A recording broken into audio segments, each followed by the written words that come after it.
নমস্কার, আমি দেবযানীকে চক্রবর্তী তোমাদের সঙ্গে আবার হাজির হয়ে গেছি নানান রকম তথ্য নিয়ে।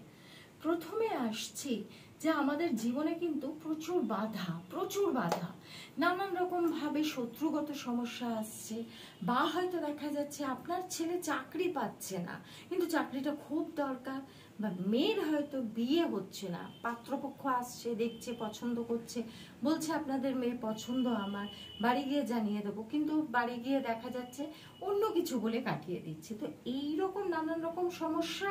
এছাড়া সেটা হচ্ছে আর্থিক সমস্যা।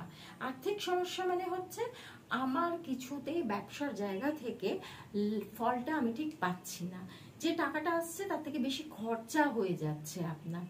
এইরকম অবস্থায় দাঁড়িয়ে বা ভীষণভাবে মেন্টাল ডিপ্রেশন, মানে মানসিক চিন্তা খেয়ে ফেলছে, রাতে ঘুমোতে পারছি না, সংসার চালাবো কি করে, বাচ্চাকে ফিস দেবো কি করে, বাচ্চাকে ভালো একটা জায়গাতে পড়াশুনো শেখাবো কি করে, এইসবের মধ্যে কিন্তু আমরা সব সময় থাকি। এই জায়গাগুলো থেকে আমাকে নিজেকে বার করতে গেলে কি করতে হবে? প্রথম ও প্রধান যেটা, এই শ্রাবণ মাসে কিন্তু আমি 1, 2, 3 আগস্টে শিলিগুড়িতে থাকছি। কেন থাকছি? রুদ্রাভিষেক, ওখানে আমি রুদ্রাভিষেক করব।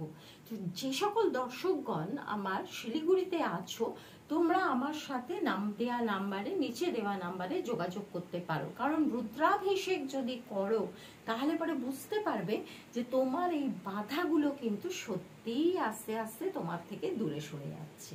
এটা গেল 1 নম্বর।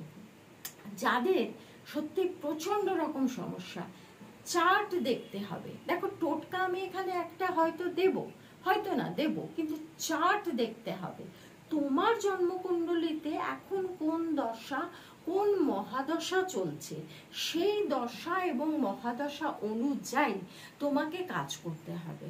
তবু আমি এখানে বলে দিচ্ছি, যাদের ভীষণ রকম ভাবে আর্থিক সমস্যা চলছে, তারা বাজার থেকে ছোট্ট চারাপোনা, অন্তত 5টা 6টা চারাপোনা বা 8টা বা 9টা নিলে সব থেকে ভালো, নিয়ে এসো একটা ছোট্ট গামলার মধ্যে জল দিয়ে মাছগুলোকে বাঁচিয়ে রাখো। দেখো তোমার বাড়িতে মাছগুলো কতদিন বাঁচছে, এবং তারপরে প্রত্যেকদিন রাত্রে যে আটাটা মেখে রুটি খাবে তোমরা, সেই আটা থেকে ছোট্ট 108টা গুলি করবে এবং প্রত্যেকদিন রাতে সেই মাছগুলোকে খাওয়াবে।